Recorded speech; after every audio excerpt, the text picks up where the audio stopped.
माधवी गोपी, जिस गोपी ने अपना मुख छुपाया ठाकुर जी से अपनी मां के कहने पर, बहुत ध्यान से सुनिएगा, जिस गोपी ने अपना मुख छुपाया मां के कहने पर ठाकुर जी से,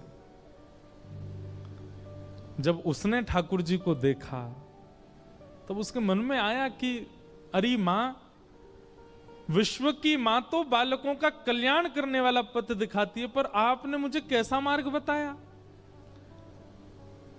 जिस संसार से मुख छुपाना चाहिए था उसको तो दिखाने की आज्ञा दी, और जिनको दिखाना चाहिए था उनसे छुपाने की कह दी। अब तो दिन प्रति बस कृष्ण मन, कृष्ण तन, कृष्ण ही हमारो धन, बस कृष्ण देखें कैसे भी। कल थोड़ी कथा में कह चुका था पहले, समय आया इंद्र पूजा बंद करके सब ब्रजवासी गोवर्धन पूजा करने के लिए गए, और 84 कोस के जितने ब्रजवासी हैं सब इकट्ठे भये। और वहीं इंद्र ने जब कोप करके वर्षा की, 7 बरस के ठाकुर जी ने 7 कोस लंबे चौड़े गिरिराज पर्वत को अपनी बाम हस्त की कन्नी उंगली पर धारण किया। और जैसे ही ठाकुर जी ने गिरिराज जी धारण किए, दूर दूर खड़े हुए लाखों ब्रजवासी सब गिरिराज जी के समीप आ गए, सब भीतर आके खड़े हो गए।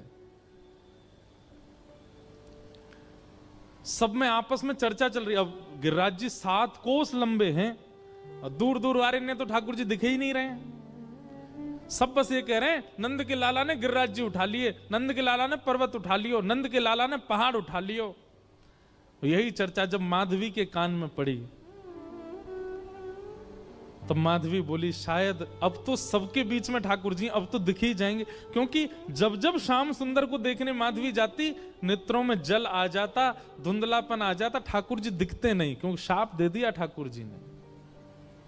और ये शाप नहीं है, ये शाप नहीं है, ये विरह है। बंधुओं, हम एक बात निवेदन करें, मीराबाई का चरित्र या तो हम स्पर्श करते नहीं हो, करवा रहे हो तो फिर अच्छे से ही सुनियो।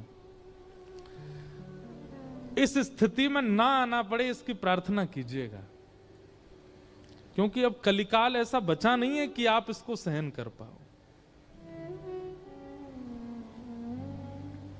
ठाकुर जी दिखते नहीं है मीरा को, माधवी को, लेकिन आज सोचने लगी सबके बीच में ठाकुर जी खड़े, यहां तो मैं छुप के देख ही लूं उनको, शायद दिख जाएं। और अनेक प्रयास करके दूर से जैसे तैसे भीड़ छांटती भई मीरा, माधवी, मीरा उनका कलयुग का नाम, माधवी द्वापर का नाम। माधवी जैसे ही पहुंची, त्रिमंगल ललित श्याम सुंदर अपने बाम हस्त की कन्नी उंगली के नख पर गिरिराज जी धारण करके खड़े हैं, अपने दाहिने हस्त से मुरली अधर पर रख करके और कोमल उंगलियों से सुंदर बीच बीच में ध्वनि बजा रहे हैं। नंददास जी उसका वर्णन करते हैं, कान्हा कुंवर के कर पल्लव पर मानो गोवर्धन नृत्य करे, ज्यों ज्यों तान उठत मुरली में त्यों त्यों लालन अधर धरे। मेघ मृदंग मृदंग बजा, मेघ मृदंगी मृदंग बजा में, मेघा को जल यों ज्यों झरे। ग्वाल ताल दे नी को गावे, गायन को जो सुर भरे, देत आशीष सकल ब्रज नारी, नंद दास के तिमिर हरे। कान्हा कुंवर के, ठाकुर जी पता कि महाराज जी, अगर ये नंददास जी को पद देखो, इस पद के अनुसार बहुत ध्यान से सुनना, हमारे श्री गिरधर लाल जी ऐसे खड़े, ऐसे नहीं, ऐसे, उनके ये चारों भुजाएं ऊपर हैं। तब हमें एक वैष्णव ने बताया, बोले ठाकुर जी कैसे कर रहे हैं पता है, सब ब्रजवासी खड़े हैं और श्री गिरिराज जी ठाकुर जी से कह रहे हैं, हे जय जय, मेरा स्वरूप इतना विशाल है कि मैं महाराज में तो आ ना पाऊंगा, लेकिन आपके हस्तकमल और मेरे हस्तकमल मिले ने, ये 7 दिना तक मेरे संग रास ही कर लो, ठाकुर जी गिरिराज जी के संग रास कर रहे हैं, तो कभी ठाकुर जी ऐसे रहते हैं और फिर नेक ऐसे उछाल के फिर ऐसे ले लें, फिर ऐसे ले लें, फिर ऐसे ले लें, फिर यूं कर लें, कभी यूं कर लें, कभी ऐसे कर लें, मानो बार बार अपनी उंगलियों पर नर्तन करवा रहे हैं श्री गिरिराज जी को ठाकुर जी। अद्भुत छवि है। तभी माधवी पहुंची।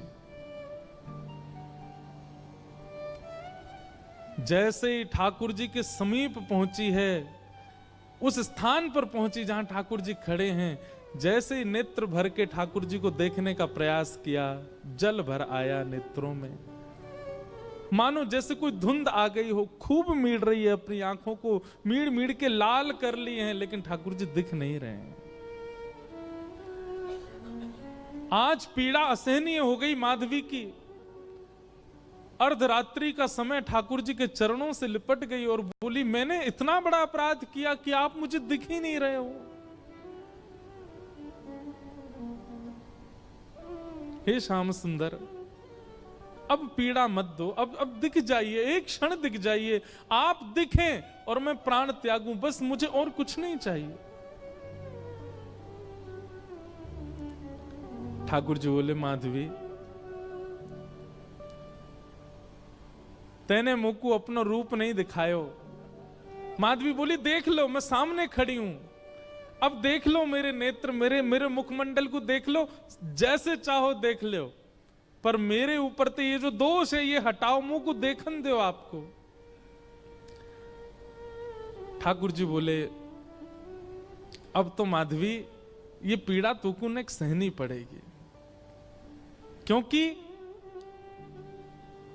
वस्तु का मूल्य तब चित्त में ज्यादा बढ़ता है जब वह वस्तु समीप हो पर मिले ना।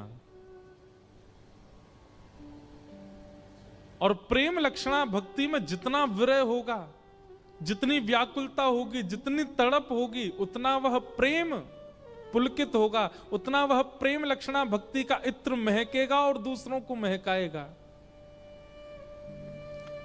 मैं चाहूं आगामी कलिकाल में लोगन के चित्त में श्रद्धा होगी, विश्वास होगो, लेकिन प्रेम नहीं होएगो। उनके चित्त में प्रेम प्रकट करवे के काजे मैं तो नहीं आऊंगो, तो को भेजूंगो। और वाके काजे तोए या जन्म में मेरे रूप के दर्शन को त्याग करनो पड़ेगो, थोड़ो सहनो पड़ेगो। मीराबाई ने सहा है हमें और आपको प्रेम देने के लिए।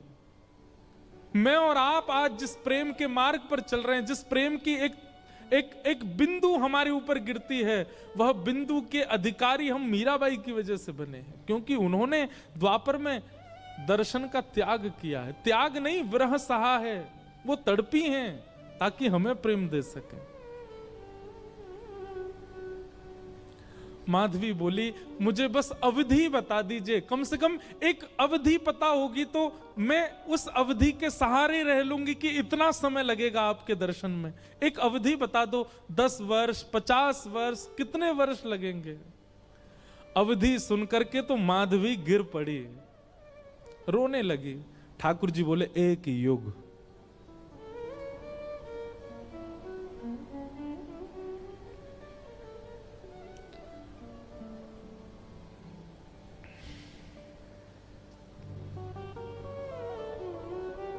हम क्या विरह सहते हैं जीवन में, किस लिए रोते हैं ठाकुर जी के आगे? क्या विरह दिया कहां उन्होंने हमें, जो माधवी को दिया? एक युग का विरह। इतना विरह तो किसी गोपी को भी नहीं मिला, इतना विरह तो किसी ब्रजवासी को नहीं मिला जितना विरह माधवी को मिला है। एक युग का विरह।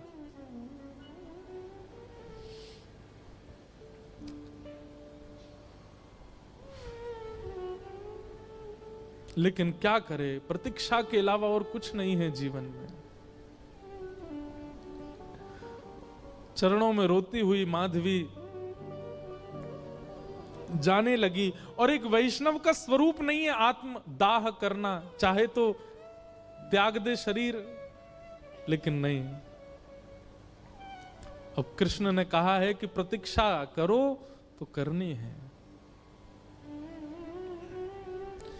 वो प्रतीक्षा के ही शब्द हैं जो मीराबाई लिखती हैं।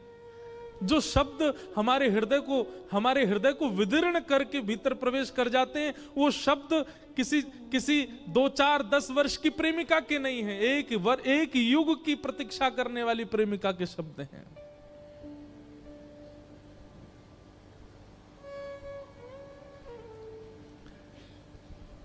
प्रतीक्षा कर रही है और द्वापर युग का विश्राम हुआ, माधवी का पंच भौतिक देह विश्राम हुआ, कलिकाल का प्रारंभ हुआ। और इसी कलिकाल में जैसे गंगा प्रकट होने से पूर्व कहती है कि मुझे धारण करने लायक है कोई पृथ्वी में, तब हिमालय ने अपनी गोद पसारी। ऐसे ही ऐसी प्रेम लक्षणा, ऐसी प्रेम की पराकाष्ठा स्वरूपा वो माधवी, उनको धारण करने वाला कोई वंश है। तब मेड़ता का राव दूधाजी का परिवार सौभाग्यवंत हुआ और शरद पूर्णिमा के दिन भक्तिमती मीराबाई का प्रादुर्भाव हुआ। वही माधवी कलयुग में मीरा बन करके प्रकट हुई। मीराबाई का वास्तविक नाम मीरा नहीं है, मिहिरा नाम है। जैसे नरसिंह मेहता जी का वास्तविक नाम नृसिंहराम मेहता, ऐसे ही मीराबाई का मूल नाम मिहिरा है। जन्म हुआ राव दूधाजी के कुलीन परिवार में। बाल्यकाल से ही मीराबाई का स्वरूप स्वभाव अन्य बालकों से बिल्कुल भिन्न है। बहुत शांत प्रशांत स्वभाव की हैं। एक चंचल बालक की तरह ऐसी चंचलता, चपलता, चतुरता नहीं है उनके चित्त में। बहुत सरल, छोटी सी बात पर रीझ जाने वाली, मान जाने वाली, प्रसन्न हो जाने वाली मीरा है। राव दूधाजी के घर में मीरा का जन्म होने का कारण यह है, ध्यान से सुनिएगा। एक वैष्णव बालक यदि आपके घर में जन्मेगा, कोई बालक आपका भविष्य में चलकर के वैष्णव होगा, उसके पीछे कारण क्या होगा? राव दूधाजी एक दिन भी बिना हरि चर्चा के व्यतीत नहीं करते। मेड़ता में एक बार को कोई राजा आ जाए, उसके स्वागत सम्मान में कोई कमी हो सकती है, लेकिन मेड़ता में कोई महापुरुष संत आ जाएं, उनके स्वागत के लिए स्वयं राव दूधाजी जाते हैं। और नित्य प्रतिदिन नवीन नवीन संतों का आगमन होता है, अयोध्या से, ब्रजधाम से, द्वारिका से। एक बात कहें बंधुओं, अपने घर के द्वार सबके लिए बंद रखो, पर भगवत भजनानंदी वैष्णवों के लिए कभी नहीं। सदा ऐसा प्रयास करो कि आपके यहां कोई ना कोई आता ही रहे। अगर एक सप्ताह तक कोई ना आवे तो आपके चित्त में चिंता होनी चाहिए कि कोई आया क्यों नहीं। किसी को फोन करके जबरदस्ती टिकट करके बुलाओ, आ जाओ, हमारे घर पर रहो।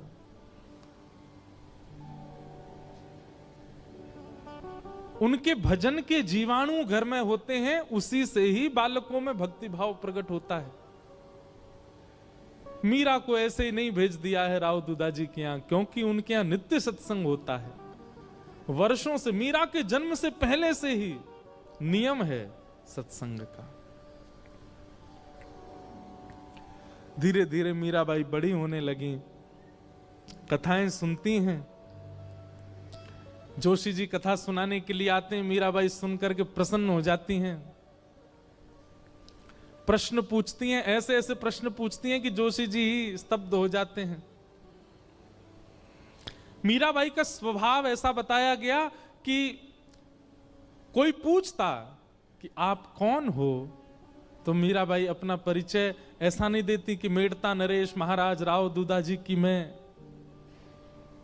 पौत्री हूं, बल्कि अपना परिचय ऐसे देती हैं, परम गौभक्त संत सेवी, परम सत्संगी श्री ठाकुर जी राधा माधव की नित्य लीला, नित्य सेवा में प्रवीण श्री राव दूधाजी की मैं पौत्री हूं। वो कभी ऐसा परिचय नहीं देती हैं कि इतने बड़े राजा घराने की मैं पुत्री। ये गुण भागवत में लिखा है कि परम भागवत कभी भी अपने उच्च कुल, अपनी जात, अपनी आदि आदि के प्रभाव में नहीं रहता। मीराबाई ऐसी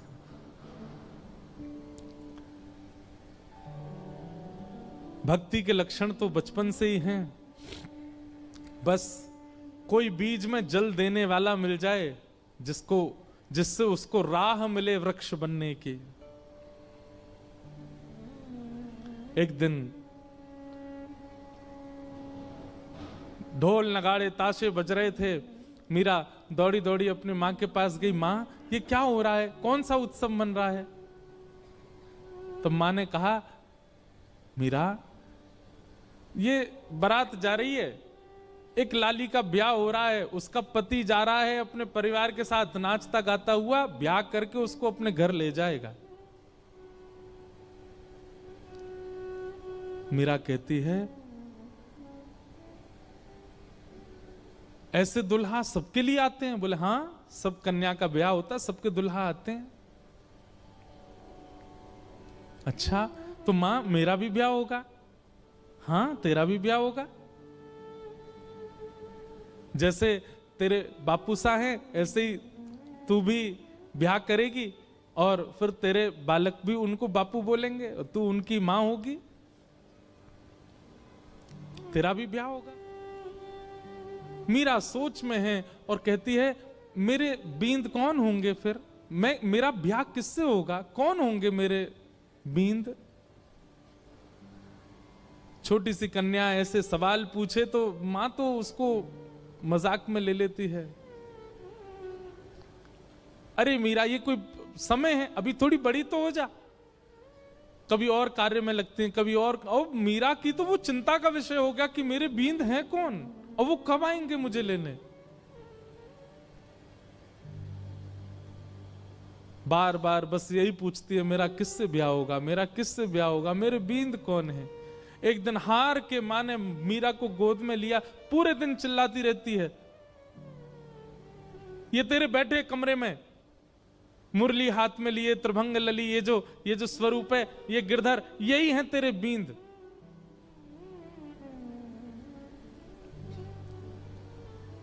स्वरूप देखा ठाकुर जी का और मां ने कह दिया यही है तेरे बींद, तो मीरा के चित्त में ऐसा विश्वास प्रगाढ़ हो गया कि यही है मेरे बींद और कोई नहीं।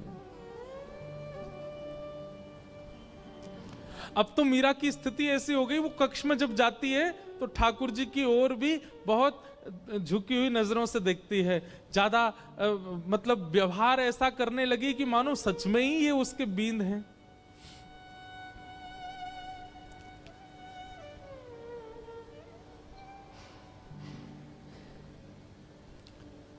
संतों से कथा सुनती है और चित्त में ठाकुर जी के प्रति संबंध का प्रगाढ़ विश्वास कर चुकी मीराबाई धीरे धीरे प्रेम लक्षण भक्ति में प्रकट होने लगी।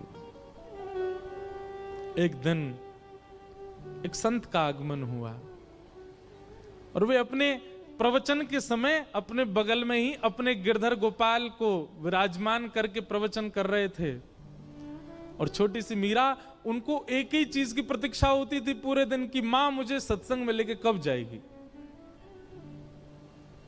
और जैसे ही मीराबाई पहुंची, छोटी सी मीरा कथा सुनते सुनते दृष्टि पड़ी बगल में बैठे हुए गिरधर स्वरूप पर, वो गिरधर गोपाल पर। अपलक नेत्रों से केवल ना प्रवचन सुन रही है ना महाराज जी को देख रही है, वो तो उनके ठाकुर जी को अपलक नेत्रों से देख रही है और बीच बीच में मानो जैसे नेत्रबंद हो जाते हैं और उसको कुछ ब्रजमंडल जैसा दिखने लगता है। उसको कभी कभी वर्षा दिखती है, कभी कभी गिरिराज जी धारण करके ठाकुर जी खड़े हैं और एक गोपी चरण से लिपट करके रो रही है। ऐसा दृश्य उसके चित्त में आने लगा, मानो अपने पूर्व जन्म की स्मृतियां चित्त में प्रकट होने लगी।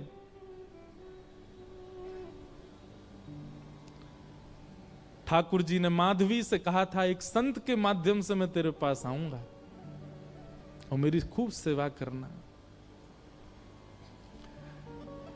माधवी को थोड़ी थोड़ी स्मृति आ गई मीरा को, और जैसी स्मृति पूर्ण हुई, कथा विश्राम हुई, नेत्र लाल हैं, अश्रु गिर रहे हैं नेत्रों से, और अपनी मां को पकड़ के कहती है, मां ये कौन है?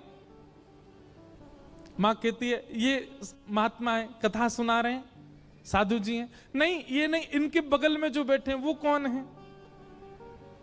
ये तो इनके ठाकुर जी हैं। हाँ, तो मेरे बींद ना, आपने कहा था ना मेरे बींद, वही है ना ये? हंस गई मां, अरे मीरा, हाँ वही हैं।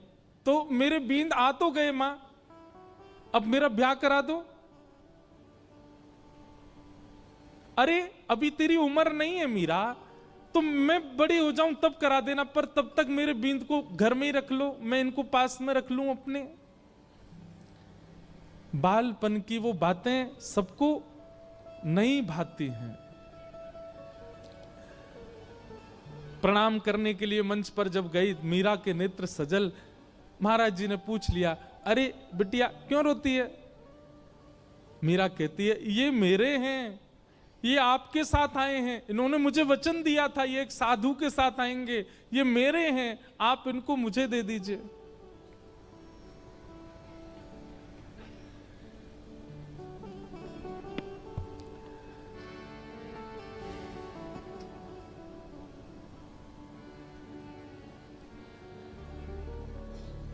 ये मेरे हैं।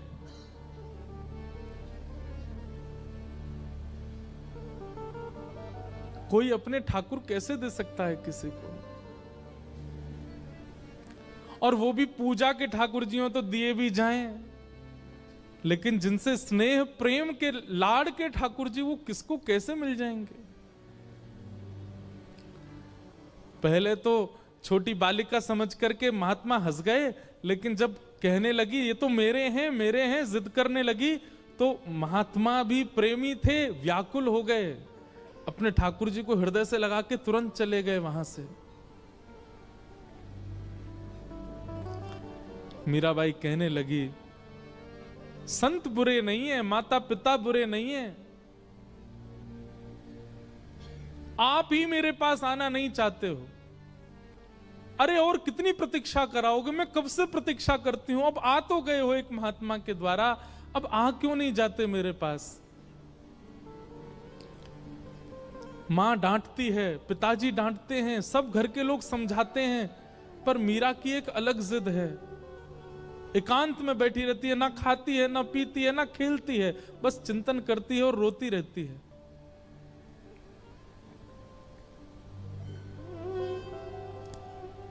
प्रतिज्ञा ले ली, मैं अन्न नहीं खाऊंगी, अब मैं प्रयास नहीं करूंगी कि आप आओ मेरे पास, मैं प्रयास नहीं करूंगी कि मैं आपको लाऊं, आपको खुद आना पड़ेगा, मेरी प्रतीक्षा बहुत हो चुकी है।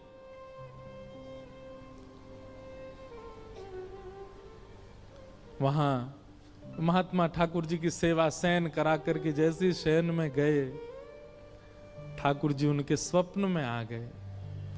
और स्वप्न में आकर के बोले, बाबा आपने मेरी खूब सेवा करी, खूब मेरे 56 भोग लगाए, खूब मोकू लाड़ प्यार कियो, खूब मोकू डुलायो, इतनो भाव से मेरी सेवा करी बाबा, पर अब आपकी सेवा पूरी है गई। जो बालिका आज कथा में आई, मैंने वाकू वचन दियो है कि मैं आपके माध्यम से आऊंगा, आप उनको जाए के मुंह को दे दो। अब जब ठाकुर जी ही स्वयं आज्ञा कर दें तो फिर कोई कैसे मना करे। रात्रि अर्धरात्रि का समय महात्मा उठे, अपने ठाकुर जी को हृदय से लगा के खूब रोए, जय जय मेरी सेवा में कोई कमी रह गई? नहीं नहीं कोई कमी नहीं बाबा, मैं तो बहुत प्रसन्न हूं, पर अब कछु दिना आप एकांत में भजन करो, फिर मेरी प्राप्ति हो जाएगी। अब आप तो चले जाओगे, फिर मेरी सेवा कौन करेगा? या हमारी सेवा विस्तार के लिए वह कन्या को मोह दे दो। और अर्धरात्रि का समय, नन्ही सी मीरा अनशन व्रत पर मानो बैठी हो, और महात्मा पहुंच गए। ले मीरा है गिरधर तेरा, ले मीरा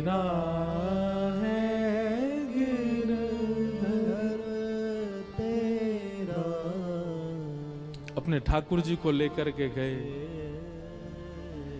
सेवा बड़े भावत करियो, सेवा बड़े भावत करियो, रखियो नने नानेरा हो, रखियो नेरा, बेटी ले मेरा है गिरधर तेरा मेरा ले गिरधर तेरा। मीरा के चित्त में पीड़ा भी हो रही है और वो नाच भी रही है। नाच इसलिए रही है कि आज मानो जैसे वर्षों और युगों का विरह समाप्त होगा, पर पीड़ा इस बात की है कि मैं एक वैष्णव की सेवा ले रही हूं। उन महात्मा के नेत्रों के आंसू मीरा को बहुत, ये एक वैष्णव का स्वरूप हो जाता है। वो स्वयं पीड़ा में रहना मंजूर रखता है, पर अन्य किसी वैष्णव की पीड़ा देख नहीं पाता।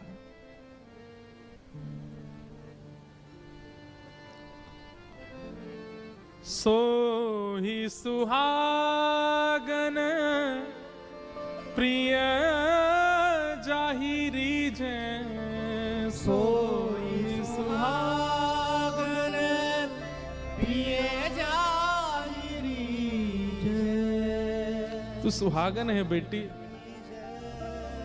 ये पहले मुझसे रीझे थे, मेरे पास आए, लेकिन अब ये तो से रीझ गए हैं। मैं अपनी तरफ से नहीं दे रहा हूं, ठाकुर जी ने आके मुझे आज्ञा दी है कि वो तोते सेवा कराना चाहें। सो ही सुहागन।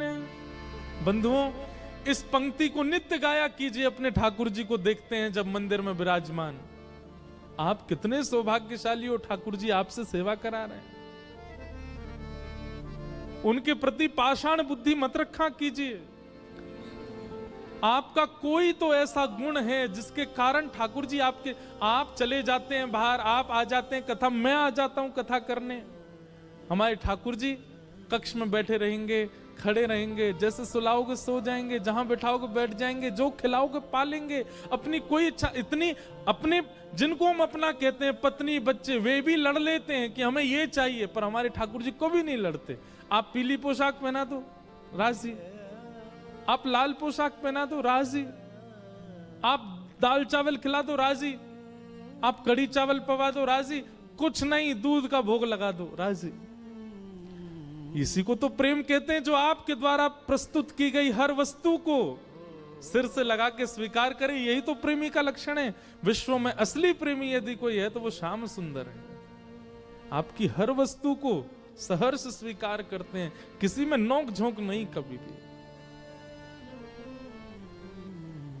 सो ही सुहागन प्रिय जाहिरी जे, सोई सुहागन प्रिय जाहिरी जय। कैसा तेरा मेरा हो, कैसा तेरा मेरा बेटी ले मेरा है गिरधर तेरा।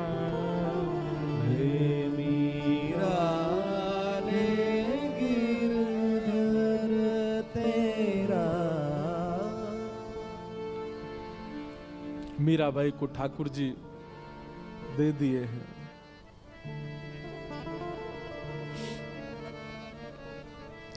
चले गए महात्मा। ये ठाकुर जी का नियम है बंधुओं।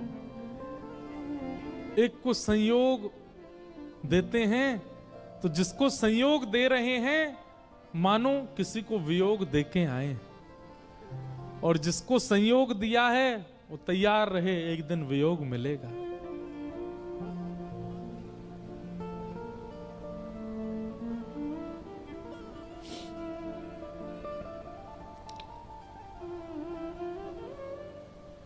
इसीलिए हमारे अष्ट सखा कहते हैं, यह धन धर्म ही ते पायो, यह धन धर्म ही ते पायो। नी के राख यशोदा मैया, हम सब यशोदा हैं। यशोदा मैया नारायण घर आयो, नारायण घर आयो, यह धन धर्म ही ते पायो। अब तो मीरा बस आनंद में रहती है, प्रसन्न रहती है, झूमती रहती है, मानो अब इससे बड़ा सुख उनके जीवन में और कुछ नहीं है, आनंद है। और तभी मैं बहुत सूक्ष्म सूक्ष्म मुख्य मुख्य भाव सुना रहा हूं। बस एक अवस्था हो गई मीराबाई की, प्रेम तो चित्त में खूब है, परंतु एक संकट का एक मानो बादल मंडरा रहा था मीराबाई के ऊपर। क्यों? अब मां, पिता, घर के सब बड़े सदस्य और राव दूदाजी तो पधार चुके हैं। मीरा बहुत रोई जब दादाजी गए, क्योंकि वही थे जो भक्ति मार्ग में लेके आए मीरा को। संकट इस बात का है कि अब सब चर्चा करते हैं कि मीरा का ब्याह करो।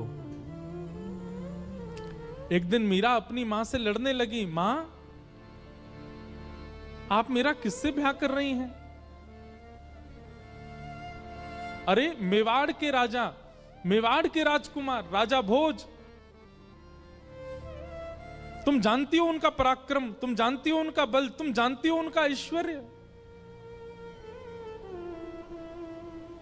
अपनी मां से मीरा कहती है, तो फिर ये कौन है जिनको बचपन में आपने मेरा बींद बताया था?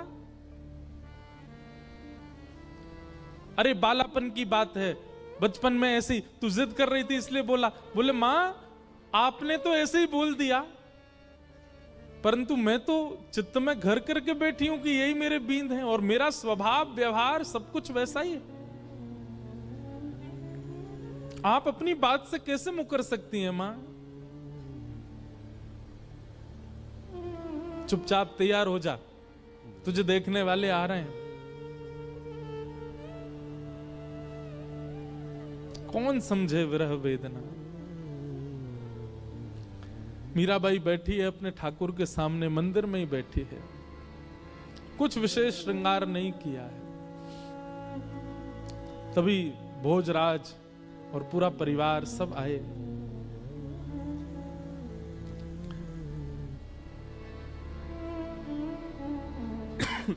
मीराबाई बोली, मेरे लिए तो एकांत मेरे ठाकुर जी का स्थान है, जो बात करनी यहीं बैठ के कर लो। सब चर्चा हुई, मीराबाई ने स्पष्ट कर दिया, एक पत्नी जो धर्म का निर्वहन करती है, अगर वो अपेक्षा आप मुझसे रखते हैं और मुझसे ब्याह करना चाहते हैं, तो मैं पहले ही आपको स्पष्ट कर दूं कि मैं उन सब धर्म के निर्वहन में बिल्कुल अपूर्ण हूं, मैं नहीं कर पाऊंगी। आप अपने परिवार में सबसे कह दीजिए मैं उस योग्य हूं नहीं, वो तो मेरे परिवार वाले चाहते हैं, इसलिए मैं आपसे चर्चा कर रही हूं। नहीं तो एक स्त्री का जो धर्म होता है पति के प्रति, ससुराल के प्रति, उन सबको, मैं तो अपने घर के प्रति कोई धर्म नहीं निभा पाती एक पुत्री का। इसलिए मैं आपसे पहले ही स्पष्ट कर देती हूं कि एक पत्नी का धर्म मैं नहीं निभा पाऊंगी। भोजराज का उत्तर सुनने लायक है। बंधुओं, मीराबाई का जिनसे ब्याह हुआ वो अत्यंत कुलीन भाव के हैं। उन्होंने कहा मुझे मंजूर है, मैं भी नहीं आपसे अपेक्षा रखता हूं कि आप पत्नी धर्म का निर्वहन मुझसे करें, आपकी सुबह से अभी तक की गतिविधियां देख करके, आपके विचार भाव और आपके हृदय की स्थिति देख करके मैं जान चुका हूं कि आप सामान्य धर्म में नहीं हैं। परंतु अब मेरी इच्छा और ज्यादा आपसे विवाह करने की इसलिए है कि मैं आपसे पत्नी धर्म का निर्वहन नहीं करवाना चाहता। मैं चाहता हूं हमारी मेवाड़ की भूमि में राजा तो बहुत आते हैं, मेवाड़ की भूमि में बड़े बड़े महापुरुष आते हैं, बड़े बड़े योद्धा आते हैं, पर मेवाड़ की भूमि पर अभी तक किसी भक्त के चरण नहीं पड़े। यदि आप मुझसे विवाह करें और हमारी मेवाड़ की भूमि को अपने चरणों से और श्री गिरधर लाल जी के स्थापन से पवित्र कर दें, तो ये हमारे लिए बड़े सौभाग्य की बात होगी। मैं इस चर्चा को गुप्त रखूंगा, किसी के सन्मुख नहीं कहूंगा। ये मेरी और आपकी चर्चा है, सबको बताने के लिए विवाह का एक अभिनय होगा, परंतु मैं चाहता हूं कि आपके चरण हमारी मेवाड़ को पवित्र करें। बाकी जैसी आपकी इच्छा होगी, मेरी उसमें कोई अतिशयोक्ति नहीं होगी। और ऐसा कहकर के भोजराज चले गए। मीराबाई ने कोई उत्तर नहीं दिया। लेकिन प्राचीन भारत में कहां पूछा जाता है, सबने पक्का कर दिया ब्याह।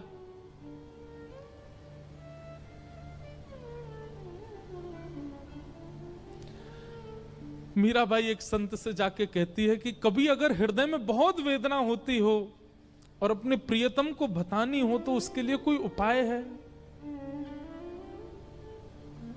तब एक संत ने कहा, तुम पत्र लिखा करो और वृंदावन जाने वाले किसी व्यक्ति के हाथ वो पत्र भेज दिया करो।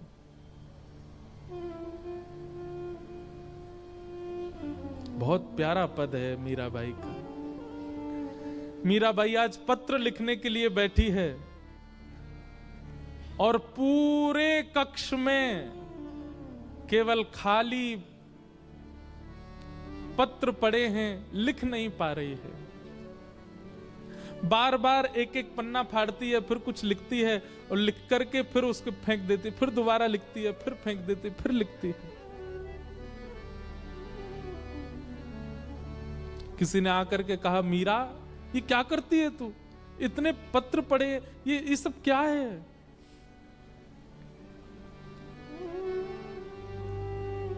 पत्तियां मैं कैसे लिखूं, लिखी ही न जाए। पत्तियां मैं कैसे लिखूं, लिखी ही न जाए। पत्तियां मैं कैसे लिखूं, लिखी ही न जाए। पत्तियां मैं कैसे लिखूं, लिखी ही न जाए। क्यों? कलम धरत मेरो कर कांपत है। कलम धरत मेरो कर कांपत है। कलम धरत मेरो कर कांपत है। कलम धरत मेरो कर कांपत है।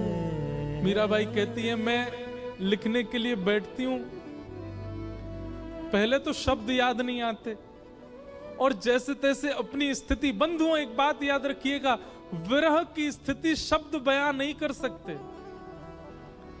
वो शब्द नहीं बता सकते कि आपकी स्थिति कैसी है। आप कितना भी प्रयास कीजिए बोलने का, बताने का, नहीं बता पाओगे, क्योंकि विरह प्रेम शब्द की इतनी क्षमता नहीं कि वो आपका विरह प्रेम प्रकट कर सके। लेकिन मीराबाई कहती है, जैसे तैसे मैं लिखने का प्रयास भी करती हूं। कलम धरत मेरो कर कांपत है। कलम धरत मेरो कर कांपत धरत है। नैन रहे हैं झराए, ओ नैन रहे झराए। और जैसे तैसे लिख भी देती हूं तो इतने नेत्रों से अश्रु गिरते हैं कि जो लिखा सब बह जाता है। पतियां मैं कैसे लिखूं, लिखी ही न जाए। पतियां मैं कैसे लिखूं, लिखी पतियां मैं कैसे लिखूं, लिखी ही न जाए। पतियां मैं कैसे लिखूं, लिखी न जाए।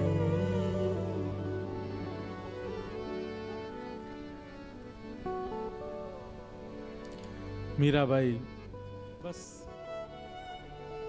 स्मरण करती हैं, वृंदावन की दिशा की ओर देखती रहती हैं। अभी भी विरह समाप्त नहीं हुआ है। घड़ी आई विवाह की, पूरा मेड़ता सजा है, परंतु होने वाली दुल्हन उसके मुख पर बिल्कुल प्रसन्नता नहीं। मीराबाई ठाकुर जी के सामने बैठकर के केवल इतनी प्रार्थना करती है, मैं देह और आत्मा को अलग मानती हूं। मैं जानती हूं देह की क्रिया आप स्वीकार नहीं करते। देह भले ही कोई और वर्ण करके ले जाए, कम से कम आत्मा आपकी है, ये स्वीकार करके मुझे कैसे भी बता दीजिए कि आपने मुझे स्वीकार कर लिया। मुझे और कुछ नहीं चाहिए। अन्य से देह का विवाह हो, उससे पहले पहले आत्मा का आपसे विवाह हो जाए। हे ठाकुर जी, मैं और कुछ नहीं मांगती आपसे।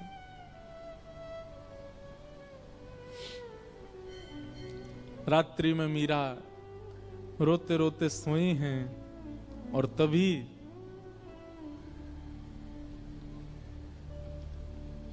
स्वप्न में श्री ठाकुर जी पधारे और मीराबाई के साथ स्वप्न में ही विवाह संपन्न हो गया।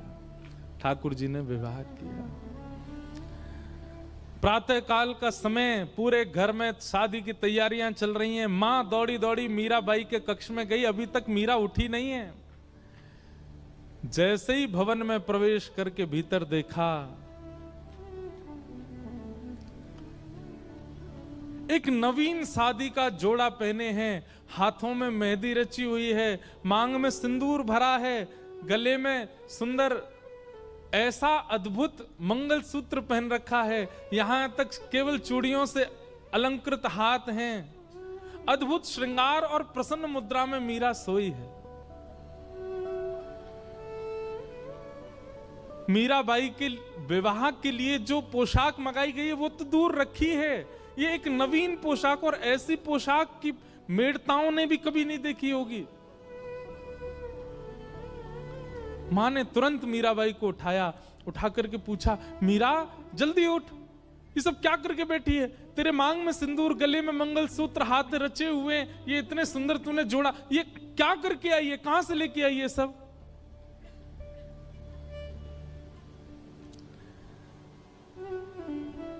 मीराबाई जोर से हंसी, अपना मां का हाथ पकड़ के कहती है, माई सपनानु वरना दीनानाथ, दीनानाथ,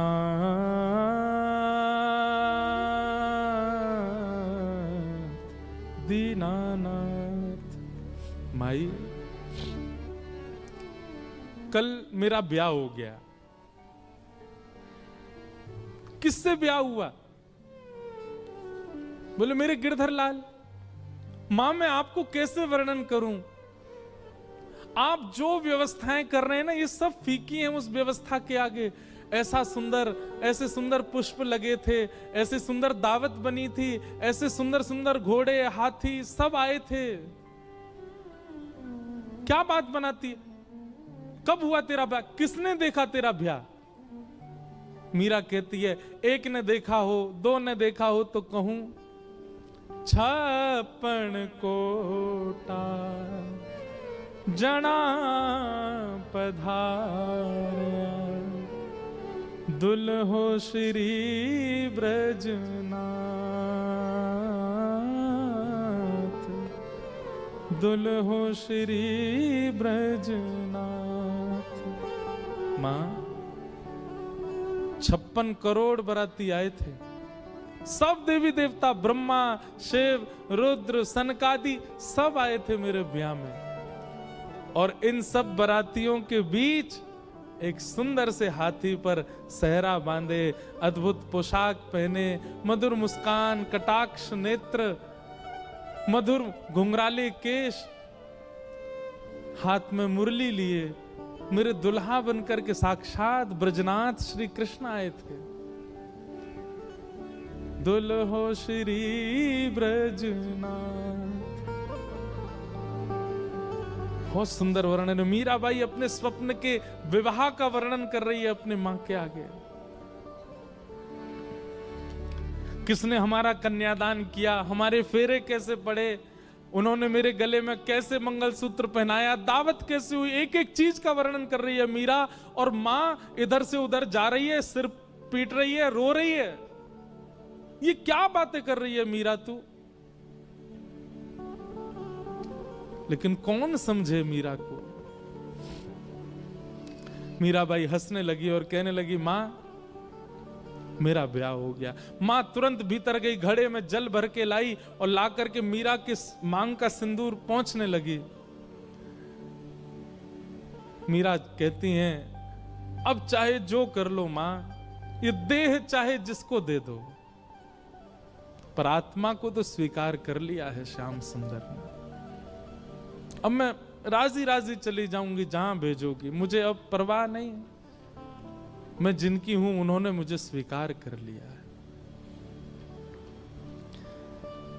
कितनी पीड़ादायी बात है। मीराबाई का पुनः श्रृंगार किया गया और फिर मंडप में ले जाया गया।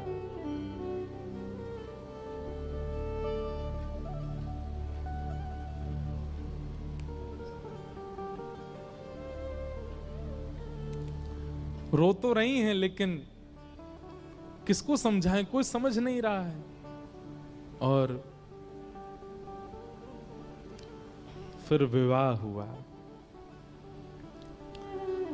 और विवाह के बाद जब मेवाड़ को जाने लगी मीराबाई, अपनी मां से जाकर के केवल कहा, मां ने कहा तेरे लिए मैंने ये दे दिया, इतने बक्से दिए हैं, इतने सोने चांदी हीरे जवाहरात आदि आदि सब भेज रही हूं, बिल्कुल परेशान मत रही हो। मीराबाई कहती सब रख लो, बस मेरे गिरधर लाल दे दो, उनको लेके चली जाऊंगी, मुझे इन सब की आवश्यकता नहीं। एक अश्रु बिंद नहीं है मीरा के नेत्रों में विदाई के समय। अपने ठाकुर जी को गोद में ले रही है, सब देख रहे हैं मीरा को, रो रहे हैं, पर मीरा केवल अपने ठाकुर जी को निहार रही हैं, नेत्र नीचे करके। गाड़ी, बैलगाड़ी, घोड़ा गाड़ी, हाथी गाड़ी सब धीरे धीरे चलते जा रहे हैं और मीरा ना प्रसन्न है ना उदास है, बस एक समत्व है मुखमंडल पर। निकल गई मेवाड़।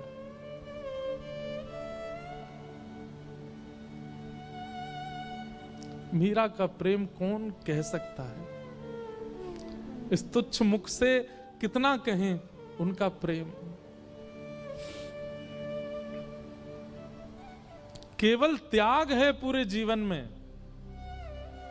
और कुछ नहीं। आ गई, विवाह हो गया। विवाह के बाद उनके पति अनुकूल थे, उनकी पूजा में कभी विक्षेप नहीं होने देते थे। लेकिन ठाकुर जी की पता नहीं कैसी लीला है कि जो अनुकूल होता है भक्ति में उसको दूर कर देते हैं।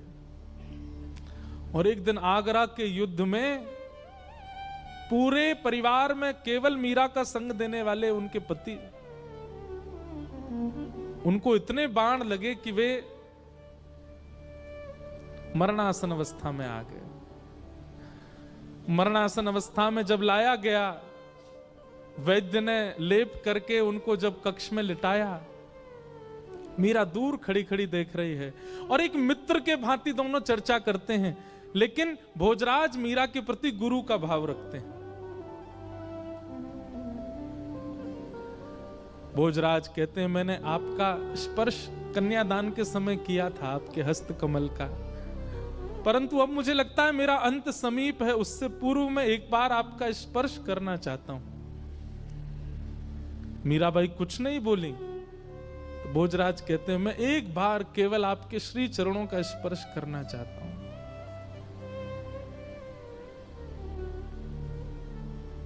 ठाकुर जी के पास गई, अपने गिरधर गोपाल की प्रसादी माला लेकर के आई और भोजराज के गले में पहनाई और अपना हस्त कमल उनके शीश पर फेरती हैं मीरा।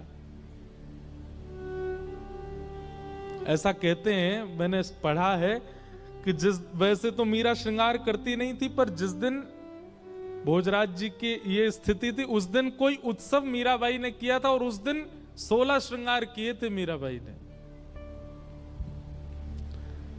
और उस श्रृंगार के रूप में मीराबाई को देखते देखते देखते मानो जैसे उनके पति को साक्षात युगल ही एक रूप में हो, ऐसा दिखने लगा। और उनके पति अपने प्राण त्याग देते हैं।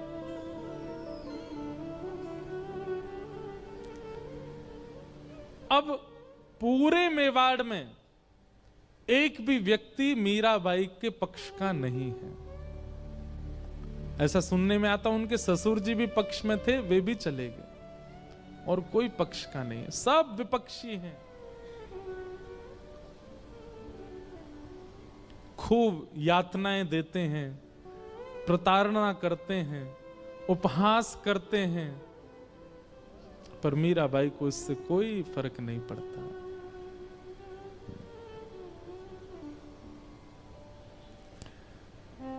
एक बार जब वैद्य को विष बना करके देना पड़ा और मीराबाई चरणामृत समझ के पी गई, कुछ हुआ नहीं, तब उसी वैद्य को 2 बूंद पिला दी गई राणा के द्वारा, मर गया वो वैद्य।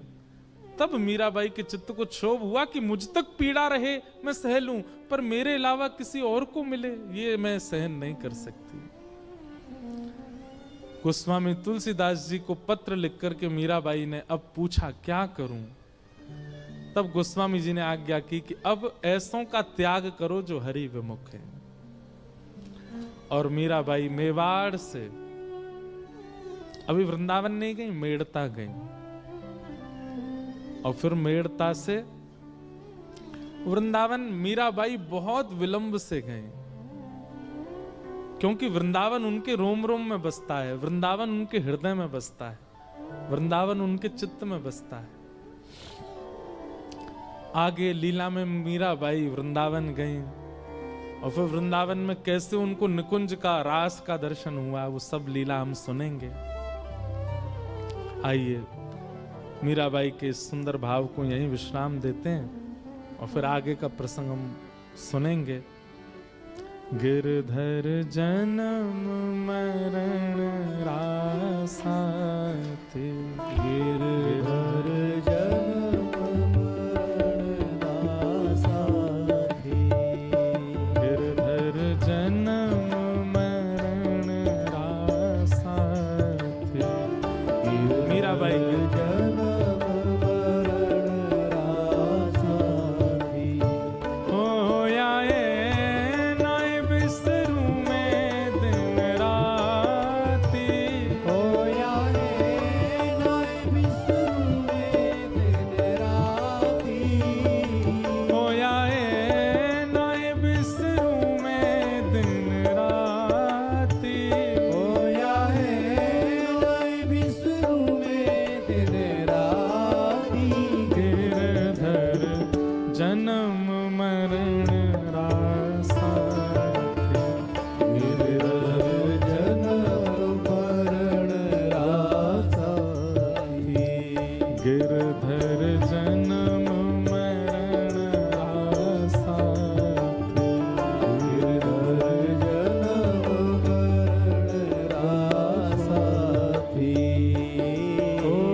पिय को रूप निहारूं, निरख निरख सुख पाती। पल पल पिए को रूप निहारूं, निरख निरख सुख पाती। पल पल पिय को रूप निहारूं, निरख निरख सुख पाती। पल पल पिए को रूप निहारूं, निरख निरख सुख पाती। ऊंचे चढ़ चढ़ पंथ निहारूं, ऊंचे चढ़ चढ़ पंथ निहारूं, ऊंचे चढ़ चढ़ पंथ निहारूं, ऊंचे चढ़ चढ़ पंथ निहारूं। रोए रोए अखियां प्यासी गिरधर, जन्म मरण रासा थी। गिरधर जन्म मरण रासा थी। गिरधर जन्म मरण रासा थी। गिरधर जन्म मरण रासा थी। मीराबाई कहते हैं, ओ इनके बिन मोहे सलना परत है, जानत मेरी छाती। इनके बिन मोहे सलना परत है, जानत मेरी छाती। इनके बिन मोहे सलना परत है, जानत मेरी छाती। इनके बिन मोहे सलना परत है, जानत मेरी छाती। दोए कर जोड़ा रज करूं छूं, दोए कर जोड़ा रज करूं छूं, दोए कर जोड़ा रज करूं छूं। दोय कर जोड़ा रज करूं छूं। सुन ली जो मारी बात, गिरधर जन्म मरण आसा थी। गिरधर जन्म मरण रासा थी, रासा थी। गिरधर जन्म मरण आसा थी। गिरधर जन्म मरण जय हो। रासा थी। श्री गिरधरलाल प्यारे की जय हो।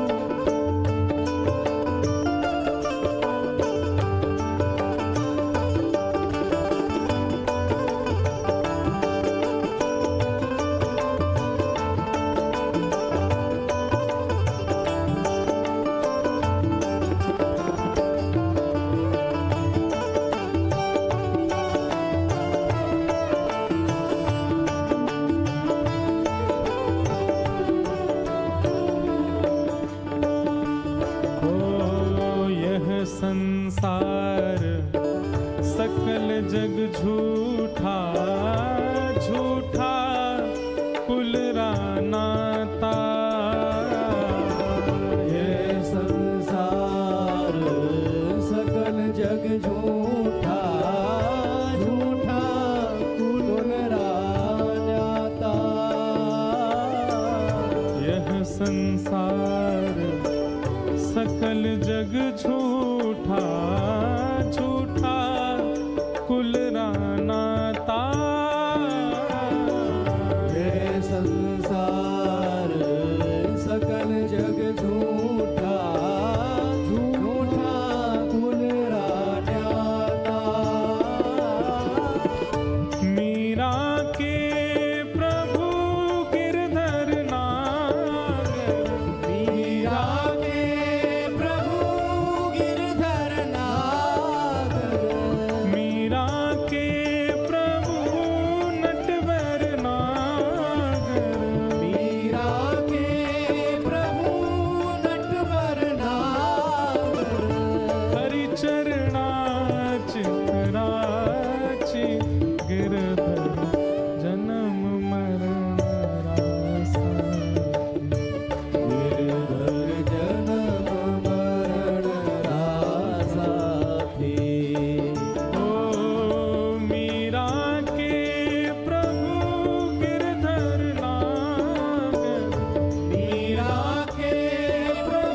हरिहर मिलन महोत्सव की, आज के आनंद की जय। जय जय श्री राम।